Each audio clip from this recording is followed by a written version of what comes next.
மாரியம்மனின் உண்மை வரலாறு. மாரியம்மனின் வரலாறு தென்னிந்திய பண்பாட்டில் மிகவும் முக்கியமானது. வெயிலின் கொடுமை தாங்க முடியாமல் கிராமம் முழுவதும் தவித்துக் கொண்டிருந்தது. அப்போது வானம் வெண்ணிறமாக வெளிரி மழைக்கான எந்த அறிகுறியும் இல்லாமல் இருந்தது. தண்ணீர் கிடைக்காமல் வயல்கள் வெடித்து போயிருந்தன. கிராம மக்கள் கவலையுடன் காத்திருந்தனர். அப்போதுதான் பழுத்த மஞ்சள் நிற புடவையுடன் அந்த அம்மாள் கிராமத்திற்குள் நுழைந்தாள். யாரும் அவளை முன்பு பார்த்திருக்கவில்லை. அவளது முகத்தில் சிறு புள்ளிகள் நிறைந்திருந்தன. ஆனால் அவளது கண்களில் ஒரு தீவிரமான ஒளி மின்னியது. அவள் நடந்து சென்ற பாதையில் மயில்கள் அவளை சூழ்ந்து ஆடின. யாரம்மா நீ என்று கிராமத்தின் தலைவர் கேட்டார். என் பெயர் ரேணுகா. நான் உங்கள் கிராமத்தில் சிறிது காலம் தங்க விரும்புகிறேன் என்றாள் அந்த அம்மாள். கிராமத்தின் எல்லையில் இருந்த ஒரு சிறிய குடிசையில் அவள் தங்கினாள். விரைவிலேயே அந்த அம்மாளின் அற்புதங்கள் பற்றிய செய்திகள் பரவத் தொடங்கின. நோயுற்றவர்கள் குணமடைந்தனர். குழந்தை இல்லாத தம்பதிகளுக்கு குழந்தை பேறு கிடைத்தது. மேலும் அவள் வந்த சில நாட்களிலேயே வானம் கருத்து கனமழை பெய்தது. ஆனால் கிராமத்தின் தலைவரின் மகனுக்கு அந்த அம்மாள் மீது ஒரு பொறாமை இருந்தது. அவள் செய்யும் நன்மைகளால் தனக்கிருந்த மரியாதை குறைவதாக அவன் நினைத்தான். ஒரு நாள் இரவு அவன் சில தீய நண்பர்களுடன் சேர்ந்து அந்த அம்மாளின் குடிசைக்கு சென்றான். நீ இந்த கிராமத்தை விட்டு வெளியேற வேண்டும், இல்லையெனில் உன் குடிசையை எரித்து விடுவோம் என்று மிரட்டினான். அந்த அம்மாள் அமைதியாக புன்னகைத்தாள்.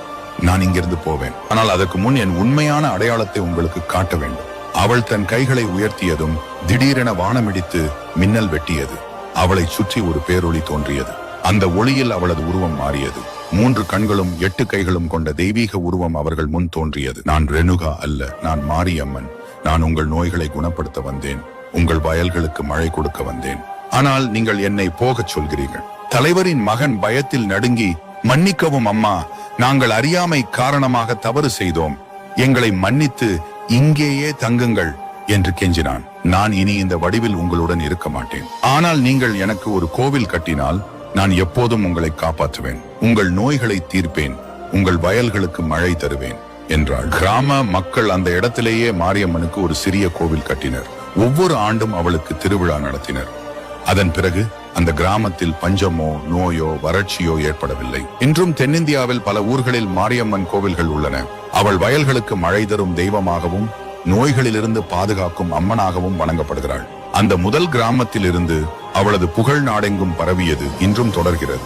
தமிழ் பண்பாட்டில் மாரியம்மன் கோவில்கள் கிராமங்களின் எல்லைகளில் அமைக்கப்பட்டு நோய் மற்றும் தொற்று நோய்களில் இருந்து கிராமத்தை பாதுகாக்கும் காவல் தெய்வமாக வணங்கப்படுகிறார். அவருக்கான திருவிழாக்கள் கோடை காலத்தில் நடைபெறுவது வழக்கம். இந்த திருவிழாக்களில் தீ மிதித்தல், காவடி எடுத்தல் போன்ற பக்தி நிகழ்வுகள் நடைபெறும்.